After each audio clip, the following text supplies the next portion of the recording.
Então vamos respirar, nós vamos contar 12 respirações. Acho que 12 é um bom número, né? 12 vezes 12, 144. Então, não precisa de nada, você só precisa levar atenção para sua respiração, tá? Então a gente vai respirar fundo, pega lá no diafragma, aqui perto, debaixo do estômago. Então vamos lá. 1,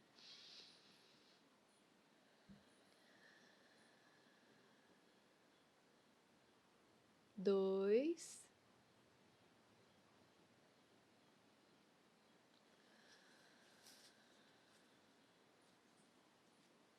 3,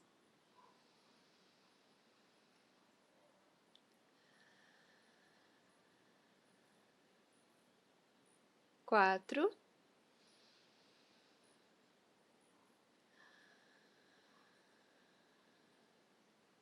5. Quem entrou agora, dá uma respirada com consciência. 6.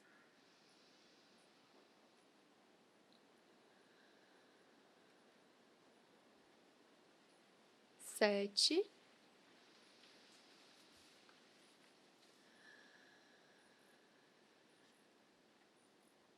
8.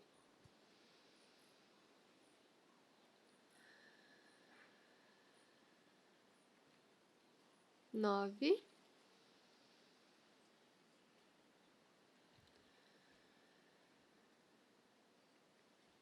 10.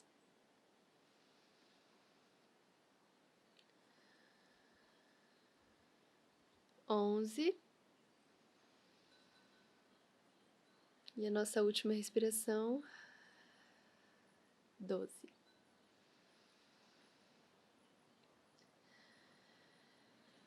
Todos conectados na egrégora, respiração e movimentos de vida.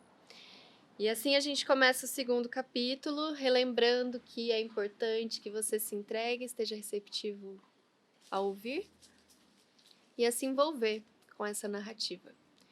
Quem tiver com o caderninho do lado pode ir anotando coisas importantes. Quem chegou depois, não tem problema, o importante é receber, ok? Vamos lá. Hoje o capítulo é Diálogo Consciente. Demos meia volta e fomos em direção à mesma saída, parando em um posto de combustível imenso e bem iluminado. Havia mais de 10 caminhões estacionados atrás de uma estrutura principal, que abrigava um restaurante, chuveiros e lojas. Apenas alguns carros estavam parados em frente às bombas de gasolina. O carro do cético, um veículo marrom de aluguel, era um desses. Lembre-se, disse Will. Mantenha a atitude de expectativa pela sincronicidade durante todo o diálogo. Eu gosto de fazer uma analogia como se a situação fosse um filme. O fluxo da sincronicidade dá a sensação de que você está diminuindo a velocidade do tempo e aumenta a sensação de que você é a estrela central, o autor principal do próprio filme. Mantenha firme essa clareza de pensamento e você saberá o que dizer. Will sorriu e estacionou o cruiser em uma bomba logo em frente àquela em que o carro do cético estava estacionado. Fez um comentário. O documento diz que se você se comprometer a manter a integridade de sua verdade, isso incluirá intuitivamente todas as ideias que surgirem sobre o que você deve dizer a ele, mesmo que nunca tenha pensado nelas anteriormente. Assenti e saí do carro.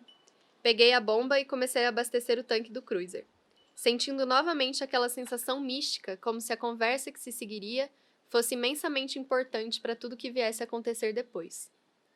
O cético estava diretamente na minha frente, ocupado com o abastecimento do próprio veículo. Finalmente ele me viu e soltou uma gargalhada. Ora, veja se não é o homem que ama as coincidências, disse ele. Não é uma sincronicidade incrível? Talvez, respondi. Nós passamos por seu carro na rodovia e demos a volta para conversar com você. Eu não consegui acreditar que começara aquela conversa de modo tão direto, mas percebi que isso ajudou a me manter centrado. E sobre o que você acha que precisamos conversar? Perguntou ele. A voz dele tinha um tom irônico, embora tivesse também algo de amistoso. Percebi que ele estava falando no estilo desafiador, típico dos cientistas. Um modo de conversar que é mais parecido com um debate amigável. O elemento-chave desse estilo é tomar muito cuidado para não confirmar inadvertidamente alguma ideia ou teoria que seja sustentada pelo interlocutor. No mundo da ciência, afirmar ou corroborar a posição de um colega nunca é algo que deve ser feito de maneira leviana. É preciso conquistar esse privilégio. Assim, a ideia é agir de forma bastante cética no início, enquanto se verifica se a outra pessoa tem a postura científica adequada. Se o interlocutor passa dos limites e assume uma posição que não foi pensada e repensada cuidadosamente, ou que seja demasiadamente especulativa, então a conversa chega imediatamente ao fim. Por outro lado, se o interlocutor estiver argumentando de forma lógica e racional, então o debate pode continuar. Sempre pensei que esse tipo de comunicação era tedioso e demorado, mas eu sabia que seria capaz de fazê-lo. Não sei se realmente temos algo sobre o que conversar ou não. Acho que é algo que precisamos verificar. Estou tentando entrar em contato com a mulher que vimos no pub. Ela estava falando sobre um antigo documento e percebi que você estava conversando com ela no estacionamento, alguns minutos depois. Ela lhe falou para qual região do Arizona estava indo? Qual é seu interesse nesse documento? Perguntou ele, cauteloso. Estou interessado no que ele diz sobre a espiritualidade. Ele me olhou com uma expressão severa. Você acha que o documento vai confirmar suas ideias sobre a sincronicidade? A parte que temos já fez isso. Ele balançou a cabeça negativamente. Eu não daria muita importância a esse tipo de texto. O melhor que esse documento pode fazer é aumentar um pouco nosso conhecimento sobre a mitologia e as superstições de alguns povos antigos. Sim, mas você pode comparar o conteúdo com as próprias experiências e continuar a partir daí. E por que eu faria isso? Para identificar fenômenos a serem investigados, que podem ter sido ignorados anteriormente. Ele me fitou com um olhar questionador. Prossegui com minha argumentação. Acredito que há mais coisas no universo do que uma atitude estritamente cética nos permite vivenciar. Às vezes, é preciso cercear seu ceticismo durante algum tempo para vivenciar plenamente um novo fenômeno. Você nunca se perguntou se há algo que seja real e universal por trás das experiências espirituais das pessoas? Vi o princípio de um sorriso se formar nos lábios dele. Eu não estava convencendo, mas percebi que ele gostava da minha argumentação. Nós precisamos da ciência, mas precisamos que ela analise tudo. O que você sabe sobre ciência? Perguntou ele, observando-me com uma expressão de superioridade. A ciência é um processo bastante preciso, em que os indivíduos exploram e tiram conclusões sobre a natureza do mundo a seu redor. E essa atividade é incrivelmente exata. Um cientista sugere que algo na natureza funciona de determinada maneira, outros cientistas tentam refutar essa hipótese, com fatos que eles consideram verdadeiros. Lentamente chega-se a um consenso sobre a questão. Por sua vez, essa conclusão a respeito da realidade é substituída por algo que é ainda mais verdadeiro e assim por diante. É assim que os fatos científicos e a realidade social deles resultante são estabelecidos. É um processo preciso e ordenado. Ele desviou o olhar e acrescentou: pelo menos é assim que deveria funcionar. Como assim? Perguntei. Bem, recentemente houve muitos casos de corrupção.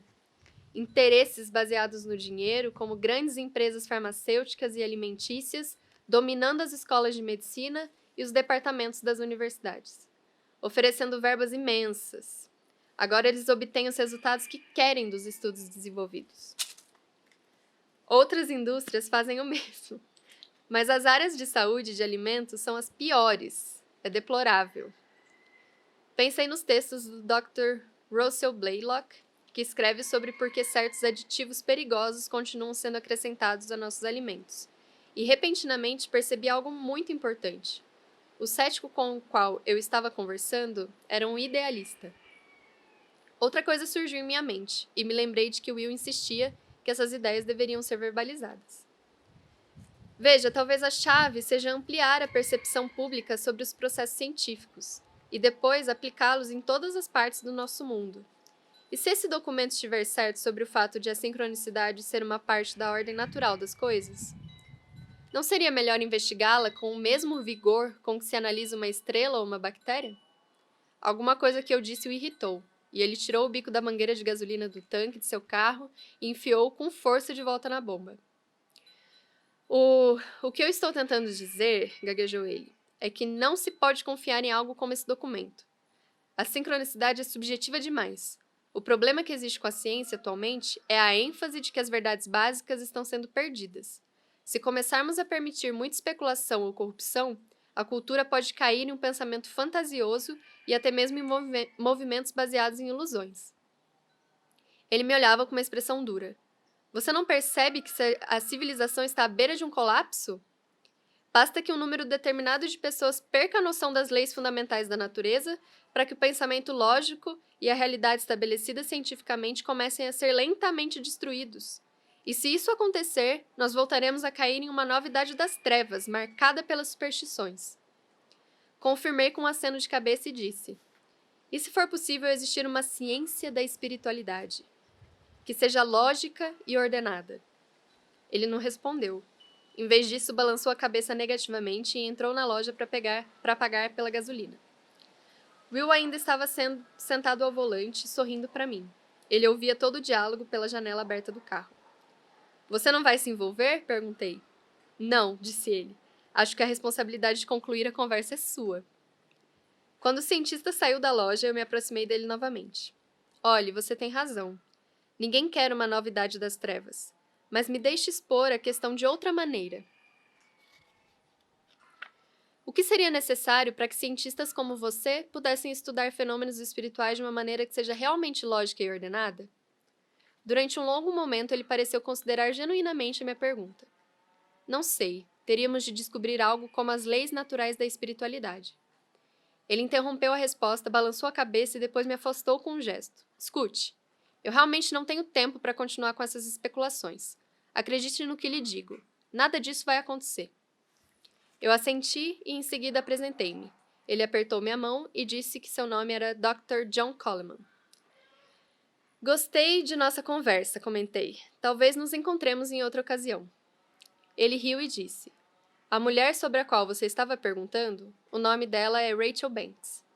Ela estava a caminho de uma cidade que fica ao norte de Phoenix, um lugarejo chamado Sedona. Eu me endireitei no assento do passageiro, esforçando-me para despertar. Conforme dirigíamos, a luz do sol que brilhava por trás de nós estava começando a iluminar o interior do carro, e o doce aroma das fazendas de Oklahoma enchiam minhas narinas. Will percebeu quando acordei e imediatamente olhou para trás, examinando a estrada, aparentemente imerso em seus pensamentos. Aquela situação não estava ruim para mim. Eu já não tinha muito a dizer. Como nós dois conhecíamos Sedona, Will e eu havíamos conversado até tarde da noite enquanto viajávamos em direção ao oeste. Durante vários anos, a cidade havia sido um campo fértil para o pensamento espiritual, pois estava situada nas famosas colinas de Rocha Vermelha, cultuados pelos índios americanos. Como a energia ali era muito forte, algumas pessoas diziam que a cidade tinha mais estruturas religiosas, centros focados na chegada da nova era e artistas por quilômetro quadrado do que qualquer outro lugar na América. A pergunta que mais nos intrigara na noite anterior estava focada nas motivações de Rachel. Por que sua intuição lhe empurrava para Sedona?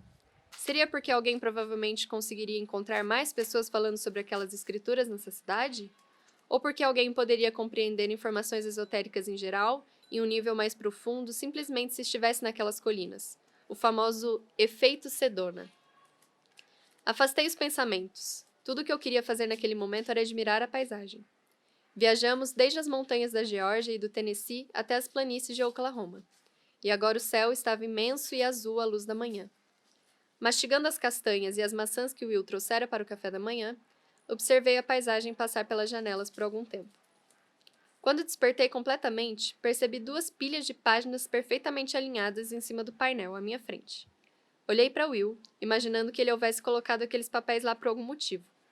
Ele mantinha os olhos na estrada, mas levantou uma sobrancelha, e aquilo me fez soltar uma risada. Estendi a mão, peguei a pilha da esquerda e comecei a ler. As páginas descreviam a primeira integração quase exatamente como Will a descrever anteriormente, e depois reiteravam que uma vez que a sincronicidade fosse sustentada, a pessoa deveria ficar em um forte estado de alerta, pois esse fluxo misterioso revelaria as outras integrações. Continuando a leitura, o documento dividia as 12 integrações em 2 grupos.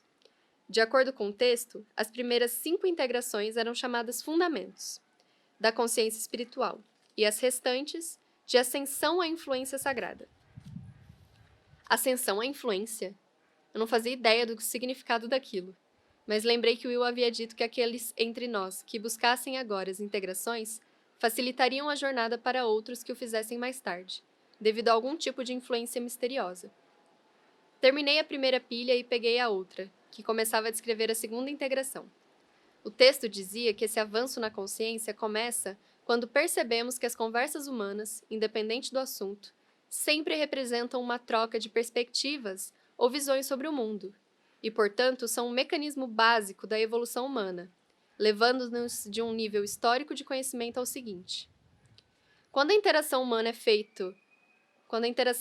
feita em meio a uma verdade centrada e sincronística, este processo de troca de perspectivas sobre o mundo é elevado até atingir um estado de consciência plena. O nome que o documento dava a essa interação mais sensível era diálogo consciente. Olhei para Will novamente e disse: diálogo consciente, você sabe o que isso significa exatamente? Ele me olhou como se achasse que eu estivesse brincando. É o que estava acontecendo enquanto você conversava com Coleman. A diferença é que faltava um detalhe. E o que seria? Perguntei. Ele indicou que eu deveria continuar a ler, e logo no parágrafo seguinte, o documento dizia que o nível do diálogo, assim como a consciência dos participantes, são elevados quando ambas as pessoas têm consciência do contexto histórico no qual o intercâmbio de ideias está inserido. Voltei a olhar para Will. Quer dizer que ele está se referindo ao segundo sinal da antiga profecia celestina? Correto, respondeu ele. Você se lembra do segundo sinal? Sim, acho que me lembro. Desviei o olhar e deixei que minha mente devaneasse em uma intensa contemplação da questão. O segundo sinal, fundamentalmente, era uma compreensão da história estendida da sociedade ocidental, especialmente da mudança psicológica que ocorreu no início da Era Moderna, um período mais secular. Em essência, houve um despertar da consciência, e desde então temos problemas para assimilar esse conceito. A antiga profecia previa que algum dia conseguiríamos manter essa história estendida em nossas mentes com mais facilidade, como um contexto abrangente para nossas atividades diárias. E quando isso ocorresse, essa compreensão histórica por si só transformaria completamente a vida de cada indivíduo. Além disso, nos manteria totalmente despertos para o lado espiritual da existência. Eu sabia que a perspectiva moderna se iniciou logo após o final do período sombrio da Era Medieval em nossa história. Naquela época, não havia ciência no Ocidente, nenhum pensamento independente que fosse digno de nota e muito pouco conhecimento sobre causas naturais. Os homens da poderosa Igreja Católica governavam a mente das pessoas e declaravam que todos os eventos que hoje chamamos de naturais funcionavam única e simplesmente pela vontade de Deus, incluindo o nascimento das pessoas, todos os desafios da vida, as doenças, a morte e o que vinha depois, fosse isso o céu ou o inferno. Os clérigos se declaravam os únicos intérpretes da vontade de Deus e travaram lutas ferrenhas durante séculos para proibir qualquer desafio à autoridade que tinham. Mesmo assim, chegou a época da Renascença, motivada por uma desconfiança cada vez maior em relação aos clérigos e uma consciência crescente de que o verdadeiro conhecimento sobre o mundo ao nosso redor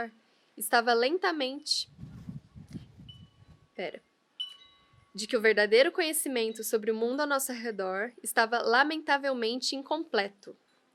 Outras influências chegaram rapidamente. A invenção da tipografia e da imprensa, um conhecimento maior da filosofia dos antigos gregos e as descobertas dos primeiros astrônomos como Copérnico e Galileu, que contradiziam a astronomia adotada pelos homens da Igreja. Quando a Reforma Protestante ocorreu, uma rejeição direta da autoridade papal, as estruturas do mundo medieval começavam a ruir completamente, e com elas, a realidade estabelecida das pessoas.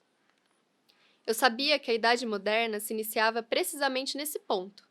Durante séculos, os clérigos ditaram um propósito estritamente teológico para a existência e para os eventos naturais.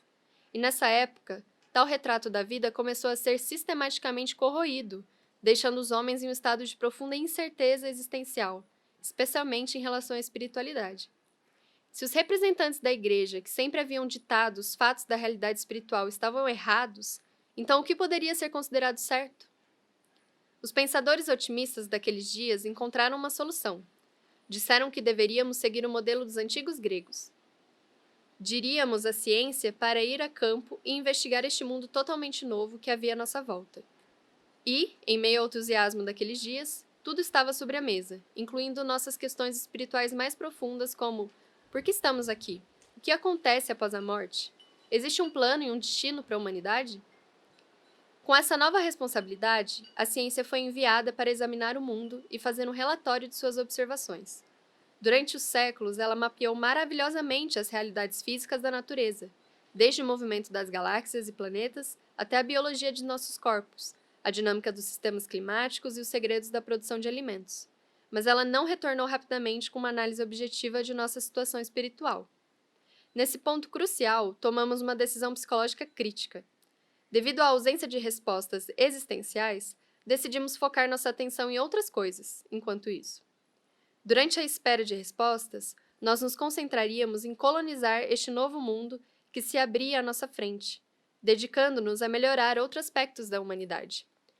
Conseguimos diminuir nossa incerteza com esforço para tornar o mundo secular mais abundante e seguro. E foi isso que fizemos, ao criar, nos séculos seguintes, o maior aumento em abundância material que o mundo já viu. Entretanto, mesmo que focássemos nossas energias no melhoramento de nossas circunstâncias físicas, enquanto esperávamos que nossas perguntas de ordem superior fossem respondidas, a própria ciência estava forçando sua vocação superior a se distanciar cada vez mais. De fato, conforme os séculos progrediram, a ciência começou a ponderar essas questões com uma frequência cada vez menor. De certa maneira, essas perguntas se tornaram vítimas do sucesso da ciência no reino físico.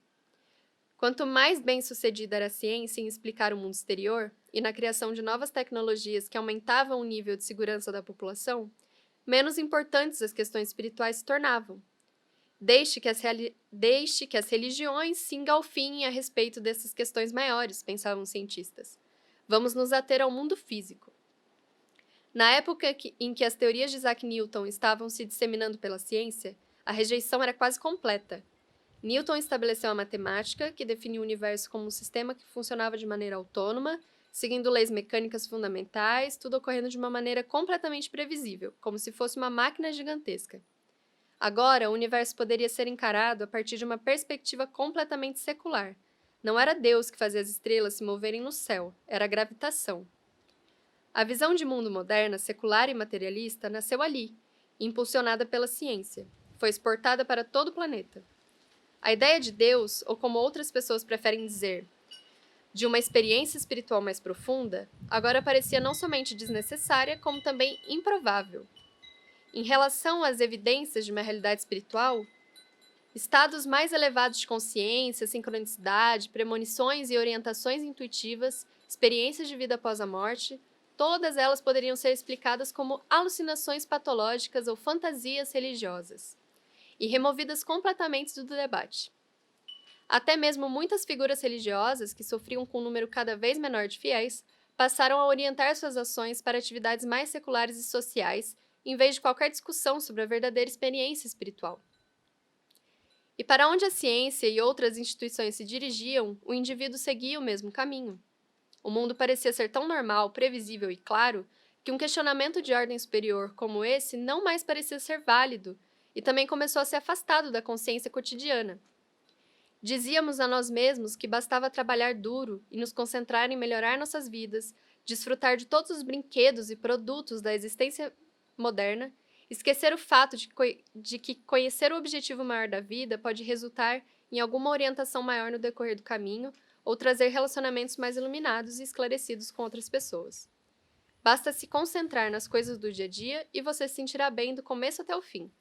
Se a imagem da morte se levanta e nos mostra seu rosto feio, ou se surgem perguntas em sua mente sobre o que acontece depois, basta se ocupar com os afazeres seculares novamente até que os pensamentos se percam em meio ao ruído. Eu sabia que, precisamente nesse momento, teríamos a capacidade de enxergar a verdade psicológica sobre nossa história estendida. Enviamos a ciência para pesquisar e descobrir a verdade sobre nossa experiência espiritual, e quando ela não retornou, nós nos dedicamos a melhorar nossas condições mais terrenas. Assim, gradualmente, todos esqueceram as coisas pelas quais estávamos esperando. Lentamente, nossa preocupação com o mundo secular se tornou uma forte obsessão psicológica. E como qualquer comportamento obsessivo desenvolvido para reprimir alguma outra coisa, em nosso caso a falta de respostas sobre o verdadeiro propósito da vida, nós nos envolvemos em atividades cada vez mais frenéticas, para que não nos lembrássemos das questões que nos traziam inquietação. Na época em que a visão de mundo moderna atingiu seu ápice, em algum momento no final do século XX, esses comportamentos obsessivos haviam se tornado a razão para o sucesso da carreira de inúmeros psicólogos existenciais, que mapearam a imensa variedade de compulsões que desenvolvemos para evitar nosso próprio despertar. Trabalhar, fazer compras, decorar, organizar, comer, apostar em jogos de azar, usar drogas, fazer sexo, fumar, correr, fazer exercícios, fofocar, acompanhar esportes e carreiras de celebridades e a busca infindável de reconhecimento pessoal das outras pessoas, nossos 15 minutos de fama. Essas obsessões podiam ser encontradas em toda parte, e especialmente em anos recentes. Incluíam a compulsão mais irônica de todas, o fanatismo religioso, em que as pessoas se mantinham em um estado de dormência em relação à verdadeira experiência espiritual, ao se concentrarem somente nas doutrinas e nos aspectos exteriores de uma religião em particular, a ponto de, em situações extremas, tentar forçar suas crenças sobre os demais. Felizmente, conforme os anos prosseguiram, nós lentamente começamos a despertar. Durante as últimas décadas, algo realmente começou a surgir em meio à psique coletiva da humanidade. Por quê? Talvez seja a inerente incapacidade da repressão de resistir, ou talvez tenha sido por conta da influência constante dos teóricos do potencial humano das décadas de 70 e 80. Outra razão pode incluir o grande número de pessoas da geração do Baby Boom, que atingiram um pico de sua influência na década de 90, questionando como essas pessoas realmente fizeram todos os aspectos da cultura humana. Certamente, a antiga profecia encontrada no Peru teve alguma influência em todo esse processo. De qualquer forma, nossa preocupação com a vida material passou a entrar em colapso. Como homens se afogando que tentam chegar à superfície da água, começamos a tentar buscar o ar de um significado mais elevado. Desde então, em espasmos e movimentos incertos, mais pessoas conseguiram visualizar lampejos de um mundo novo e maravilhoso ao seu redor. Como parte de uma cultura maior, nós finalmente começamos a descobrir a experiência da sincronicidade. Eu sabia que este novo despertar era o verdadeiro contexto histórico que cercava nossas vidas atuais. Estamos acordando e nos afastando de nossa obsessão secular e retomando o conhecimento a partir do ponto onde o deixamos. Queremos conhecer nossa verdadeira situação espiritual nesse planeta. E embora aqueles que ainda são obcecados pelos aspectos seculares da vida possam declarar que essa missão é impossível, a intuição nos diz o contrário. De repente percebi que Will estava olhando fixamente para mim. Ele passou todo aquele tempo dirigindo, esperando que o meu momento de reflexão terminasse. Quando meu olhar cruzou com o dele, ele olhou para o relógio com uma expressão bem-humorada e aquilo me fez rir em alto e bom som. Desculpe, eu disse. É assim que minha mente funciona. Ele concordou com um aceno da cabeça. Eu imagino então que você se lembrou do segundo sinal. Sim. O que ele dizia sobre um contexto histórico mais verdadeiro que circunda a nossa interação? Que nós estamos despertando de um período de 500 anos de preocupação com o mundo material e secular e querendo saber qual é o verdadeiro sentido e razão da vida. Will abriu um sorriso. Está certo. E o documento diz que qualquer pessoa que sustente a sincronicidade e que se lembre do contexto do despertar será guiado para um fluxo de diálogo consciente. Assim, essa pessoa se tornará parte de um processo mundial de construção de consenso para descobrir a verdade sobre a nossa natureza espiritual. Eu olhei para Will. Isso não vai demorar uma eternidade? Em vez de responder, ele voltou a indicar o restante do documento em minha mão. Quando comecei a ler, percebi que faltava apenas uma página para chegar ao fim, cuja parte de baixo fora rasgada e continha apenas um parágrafo. Ela dizia que cada pessoa que mantiver a verdade sobre sua jornada sincronística, ao mesmo tempo em que procurar escutar a verdade na jornada de outra pessoa, ajudará a construir uma visão de mundo nova e mais verdadeira. E, graças à honra de fazer a verdade evoluir, essa pessoa passa a exercer uma influência especial sobre o mundo. Tudo o que precisávamos fazer era manter nossa energia em um patamar elevado. Eu me empertiguei, pensando novamente na referência que o documento fazia ao último grupo de integrações, que descobríamos como a ascensão da influência. Voltei a olhar para Will. É o fato de nos centrarmos na verdade que cria a influência, não é? Ele assentiu. Descobriremos isso quando encontrarmos o restante dessa integração. Era verdade, eu não tinha dúvidas. Ainda estávamos na segunda integração. E mesmo assim, tudo estava ocorrendo da maneira que o documento disse que aconteceria. A primeira integração nos mostrou que esperar pela sincronicidade e dizer a verdade absoluta às pessoas fazia com que essas coincidências misteriosas continuassem a acontecer.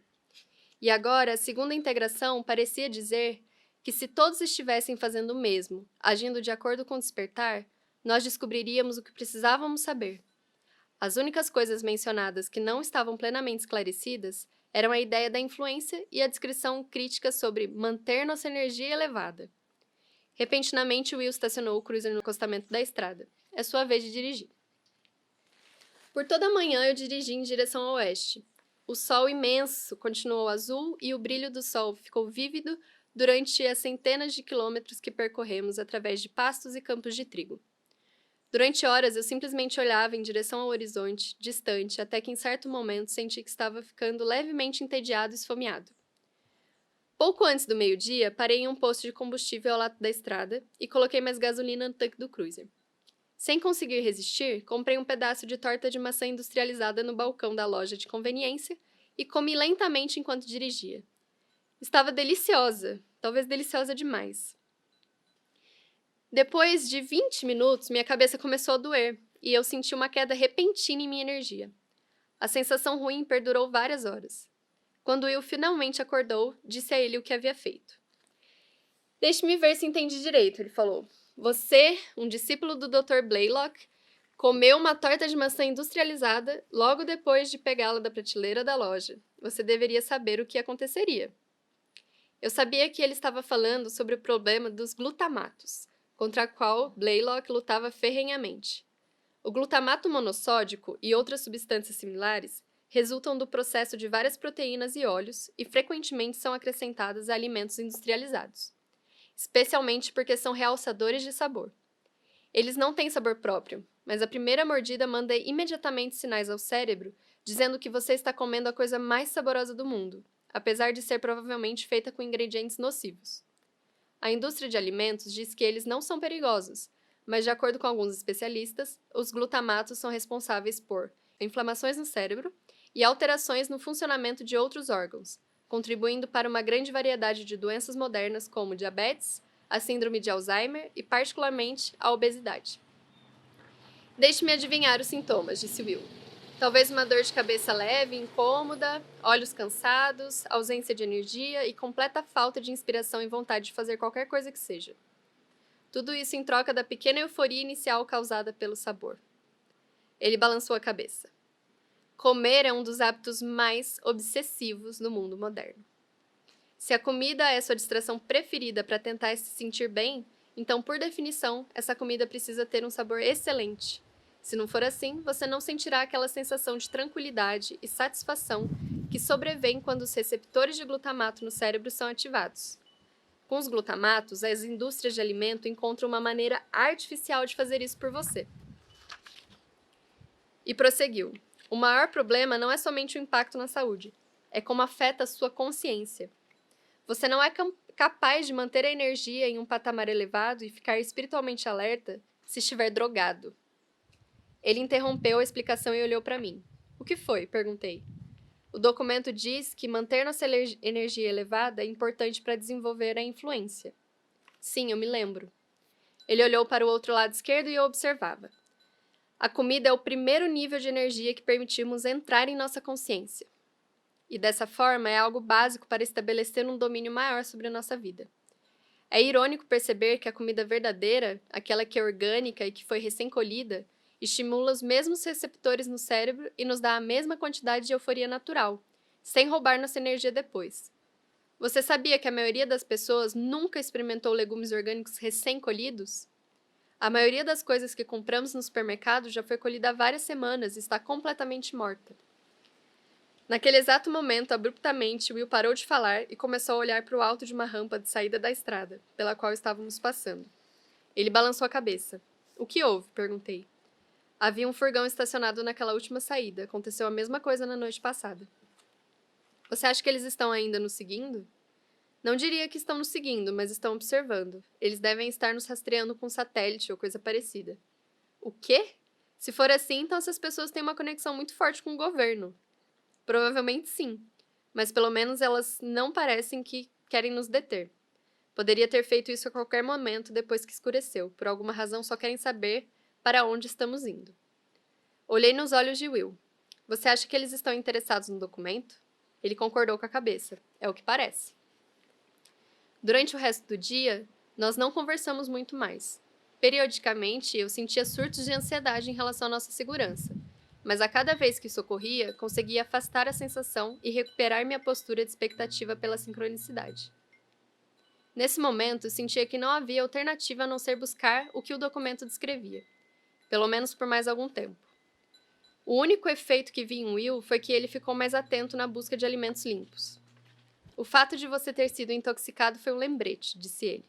Toda vez que parávamos para abastecer, ele perguntava pela localização de mercados que vendiam alimentos orgânicos, ou feiras livres, e conseguimos comprar comida em vários deles. A cada refeição, parávamos em um posto de combustível e acendíamos o pequeno fogareiro a gás que Will trazia em sua mochila. Em 15 minutos, tinha uma boa quantidade de legumes para fazer uma refeição excelente e nutritiva. Depois de 24 horas assim, eu me sentia incrivelmente energizado e meus pensamentos pareciam estar mais livres e claros, e conseguia até mesmo enxergar melhor. Quando a noite caiu, chegamos a Albuquerque, onde entramos em uma oficina mecânica cujo proprietário era amigo de Will. Todas as nossas bagagens e pertences foram examinados em busca de equipamentos que pudessem estar nos rastreando. Estava tudo limpo. Depois passamos a noite em um pequeno hotel nas proximidades e pagamos pela estadia em dinheiro. No dia seguinte, acordamos cedo para dirigir em direção ao Arizona. Ao meio-dia, começamos a perceber os veículos novamente, e no meio da tarde entramos numa intersecção para pegar a estrada que nos levaria a Sedona, passando bem em frente a um dos SUVs. O veículo estava claramente à vista. Eles querem que os vejamos, comentou Will. Quem são essas pessoas? Perguntei. Não sei, mas pode apostar que cedo ou tarde eles vão nos contar. Eu simplesmente balancei a cabeça e tentei me concentrar nas colinas de rocha avermelhada, por entre as quais estávamos dirigindo. Entrar na área de Sedona sempre me lembrava de que alguns lugares são feitos de puro poder. Se você for puro bastante para sentir, o percurso que existe entre a pequena cidade de Oak Creek e Sedona é uma jornada através de um mundo mais elevado. A sensação é de vivacidade pura e clareza intensa, e ao olhar para as colinas e formações rochosas espetaculares que circundam a pequena cidade, você sente imediatamente uma mudança em sua percepção. Tudo o que está ao seu redor parece se destacar mais, e a sincronicidade literalmente explode conforme sua frequência aumenta, simplesmente por estar nesse lugar. Dirigimos lentamente pela rua principal que levava à parte mais distante da cidade, olhando para as pessoas que andavam pelas calçadas. Parecia haver muitos turistas e residentes locais, e a julgar pelas roupas e o modo de agir, pessoas de fora da cidade que não eram turistas. Pareciam viajantes sérios que, como nós, estavam procurando por alguma coisa. Durante algum tempo, passamos pelas ruas daquela parte da cidade, tentando descobrir o que poderia acontecer. E por um momento senti como se estivesse prestes a encontrar alguém importante. Mesmo assim, nada ocorreu. Como nossa comida havia acabado, sugeri que fôssemos para o oeste, em direção ao sol poente, e parássemos no armazém para comer uma salada. Quando chegamos, em vez de estacionar, Will simplesmente me pediu que saísse, dizendo que gostaria de procurar alguns amigos da tribo dos índios Hopis, que viviam na região. Eu entrei, pedi uma salada para mim e outra que levaria para Will comer mais tarde. Em seguida, sentei-me em uma mesa do canto para comer. Já havia quase terminado a refeição quando a presença de alguém na porta da loja chamou minha atenção. Era Coleman. Ele não comentou que estava vindo para Sedona quando conversamos no posto, mas aqui estava ele, vindo resoluto em minha direção, como se estivesse em algum tipo de missão. Eu vi quando você entrou, disse ele, tirando algumas folhas de papel de sua maleta. Você viu isso? É a parte do documento sobre o qual você estava falando. Eu dei uma olhada rápida nos papéis e realmente eram as mesmas passagens sobre a segunda integração que eu lera anteriormente, mas havia mais 10 páginas no final, que eu não havia visto antes. Onde encontrou isso? Ele balançou a cabeça e sorriu com a situação. Não fazia 10 minutos que eu havia chegado aqui, na noite passada, quando encontrei sua garota, Rachel. Ela não é minha garota, protestei.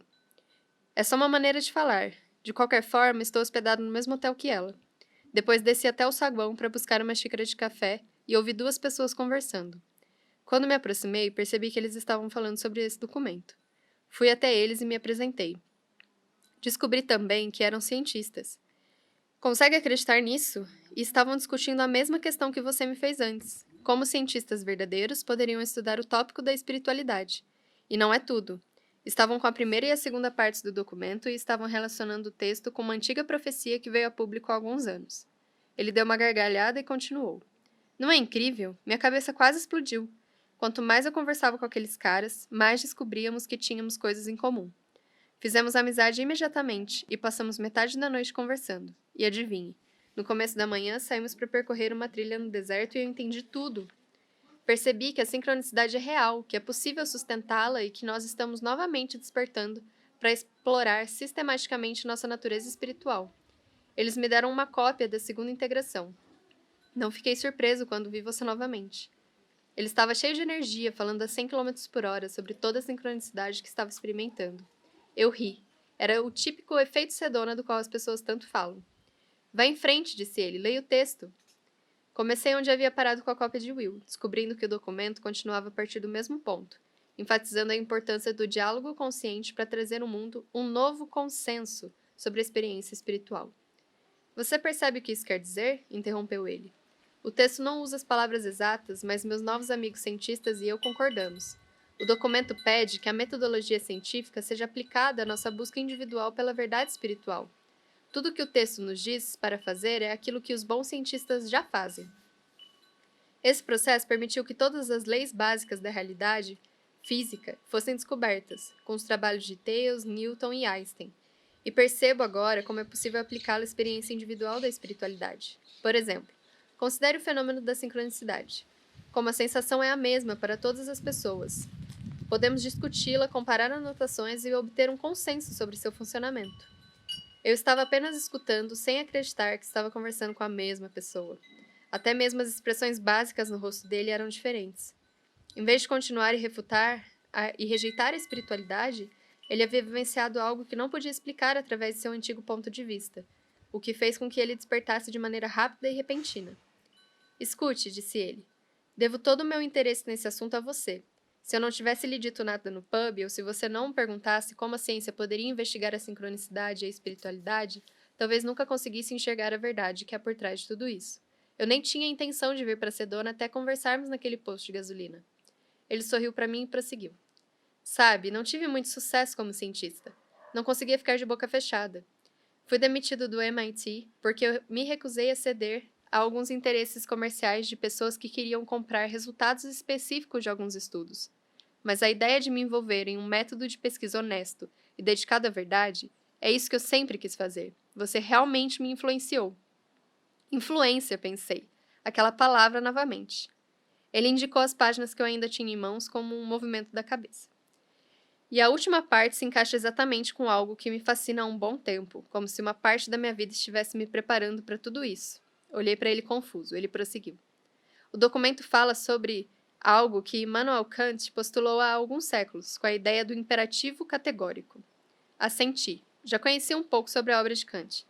Ele foi o pai de uma filosofia chamada fenomenologia, a qual, essencialmente, convocava os pensadores a suspenderem seu modo habitual de observar um determinado fenômeno da natureza para analisá-lo de uma maneira nova. Na verdade, eu havia usado o termo cunhado por Kant, cercear as pressuposições, na conversa anterior com Coleman. Ouvi falar até mesmo da ideia imperativa, viver e comportar-se como se outras pessoas se sentissem compelidas a viver e acreditar da mesma maneira que você. Porque, como disse Kant, essa é exatamente a influência que temos sobre eles. O documento fala sobre tudo isso? Perguntei. Não com os termos de Kant, respondeu ele. Mas a ideia é exatamente a mesma. Todas as pessoas não têm apenas que ser honestas, mas agir de maneira experimental com suas crenças, antes de fazerem grandes proclamações. Se não for assim, poderemos induzir outros a seguir por caminhos errados, simplesmente ao exercer essa misteriosa influência que temos sobre eles. O documento diz que temos de aceitar o fato que a realidade pessoal é contagiosa. Ele ficou em silêncio e olhou para mim. O texto diz que cada um de nós deve, antes de qualquer outra coisa, provar a si mesmo que sua conclusão sobre a espiritualidade realmente funciona, antes de transmiti-la a outros como verdade. E como estamos acrescentando conhecimento espiritual à nossa realidade secular, devemos usar o processo da evidência lógica conforme prosseguimos. Ele se aproximou um pouco mais e falou com voz mais baixa. Você sabe que há muitas ideias birutas circulando aqui por Sedona. Eu ri. Ele estava certo, é claro. Algumas dessas ideias malucas eram divulgadas como verdades absolutas por charlatões, cujo único objetivo era ganhar dinheiro com elas. Mas como Coleman estava percebendo, o efeito do próprio lugar, das colinas, dos riachos e da beleza, era tão genuíno quanto a luz do dia. O documento também afirma que quando nos sentimos convencidos de que nossas experiências espirituais são verdadeiras, devemos vivenciá-las de maneira plena e aberta e falar a todos sobre elas. Se realmente houver uma influência, e acredito que há, isso vai ajudar todas as pessoas a alcançarem um nível superior de consciência mais rapidamente. Ele se levantou da cadeira. Pode ficar com essa tradução, disse ele. Fiz outras cópias. Espere um pouco. Como você acha que essa maneira consciente de chegar a um consenso vai acontecer? Como qualquer outro consenso científico. Em primeiro lugar, haverá áreas cada vez maiores de concordância, conforme as experiências comuns foram discutidas e percebemos que elas são iguais para todos. Em seguida, elas vão se amalgamar em princípios ainda maiores, como aconteceu com as teorias de Newton e Einstein sobre o mundo secular. Após algum tempo, descobriremos as leis que governam todo o processo, as leis naturais fundamentais da espiritualidade. Sem dizer mais nada, ele rabiscou o número de seu telefone celular na primeira página do documento, piscou o olho para mim e saiu rapidamente pela porta do armazém. Quando Will voltou para me buscar, eu estava deitado em um banco, perto de um bosque de juníperos, que enchia o ar com um aroma agradável, apreciando os primeiros tons rosados do pôr do sol. Quando embarquei no cruiser, o sol desapareceu por trás de algumas nuvens esparsas perto da linha do horizonte, transformando-se em um brilho avermelhado, que agora tingia as nuvens com pinceladas em tons de laranja e âmbar. A beleza do momento era impressionante. Tudo que havia à nossa volta, os picos esculpidos das colinas que cercavam a cidade, as pequenas lojas do outro lado da rua e cada uma das nuvens do céu assumia uma bela aura dourada. As pessoas paravam nas calçadas e estacionavam seus carros para observar o espetáculo. Outro pôr do sol mágico em Sedona, pensei, enquanto olhava para Will, que ocupava o assento do motorista. Ele sorriu para mim e eu sugeri que fôssemos até Airport Vortex, para lá assistir ao final dramático daquele espetáculo. Will concordou e 10 minutos depois estávamos escalando uma formação rochosa perto do vórtice, que tinha o formato de uma pirâmide circular. No topo, a formação assumia uma forma plana que coroava o rochedo com um círculo de aproximadamente 12 metros de diâmetro. Durante um bom tempo, nós simplesmente admiramos e nos banhamos na energia da luz. Eu não conseguia evitar pensamentos sobre a mitologia de Sedona. Muitos acreditam que existem lugares especiais por toda aquela região que causam um efeito nas pessoas parecidos com uma elevação. Alguns são grandes vórtices, como aquele onde nos encontrávamos. Somente alguns desses lugares, uma dúzia ou pouco mais, foram demarcados e identificados. Entretanto, de acordo com as lendas, não são apenas esses grandes vórtices que se destacam na paisagem de Sedona. Há também outros locais poderosos, e não tão grandes, escondidos pelas ravinas e chapadas, esperando que um explorador casual se sente para descansar nas proximidades. Conforme a mitologia explica, há um vórtice esperando por todos que completam sua jornada até Sedona, um lugar para cada um de nós, onde nossa consciência pode se elevar e alcançar um destino maior. Tudo o que você tem que fazer é andar pela região até encontrar esse lugar. Eu imaginei se, com a clareza que Coleman repentinamente passou a exibir em sua vida, ele já havia encontrado o seu.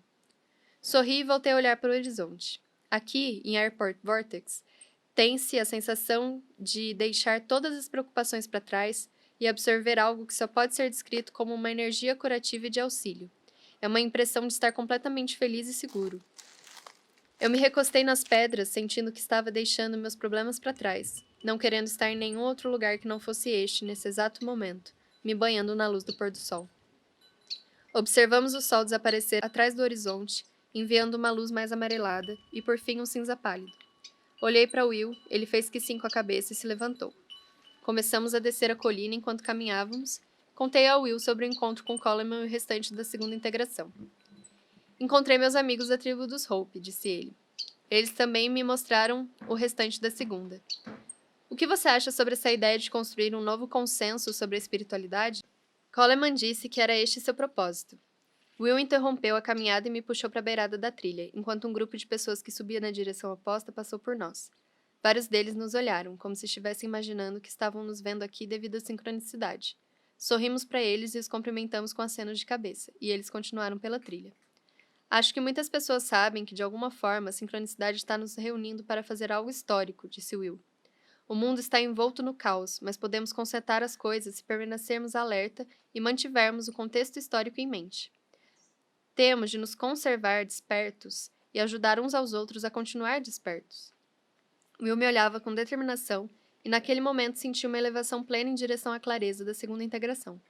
Comecei a imaginar quantas pessoas ao redor do mundo já haviam percebido as mesmas transformações. Será que já estávamos influenciando uns aos outros a despertar para o diálogo consciente e a misteriosa influência de Kant? E a terceira integração? Perguntei. Seus amigos Hopes ouviram alguma coisa a respeito? Ele assentiu e um grande sorriso se formou em seu rosto. Sim, eles a conhecem muito bem, embora não tivessem nenhuma cópia. O texto diz que quando as pessoas, em qualquer cultura, começarem a despertar e manter diálogos conscientes, elas rapidamente descobrem que os princípios espirituais fundamentais estão mesclados à estrutura do universo. É mesmo? E comentei. Coleman achou que isso aconteceria. Ele disse que descobriríamos as leis da nossa natureza espiritual. Seus amigos lhe falaram sobre isso? Will começou a descer pela encosta novamente. Sim, a terceira diz que essas leis já foram descobertas. E para avançar, precisamos somente prová-las em nossas vidas. Quando isso acontecer, entraremos em alinhamento com elas. E também afirma que durante esse período teremos motivações extras para fazer exatamente isso. Que tipo de motivação? Precisamos entrar em alinhamento, repetiu ele. É a única maneira de evitar outro efeito, a aceleração do karma. Bom, gente, assim se encerra nosso segundo capítulo. O terceiro vai falar sobre como se manter, né, nesse alinhamento, entrar nesse alinhamento, e algumas leis e princípios da espiritualidade. Então, eu vejo vocês amanhã e gratidão por me ouvirem.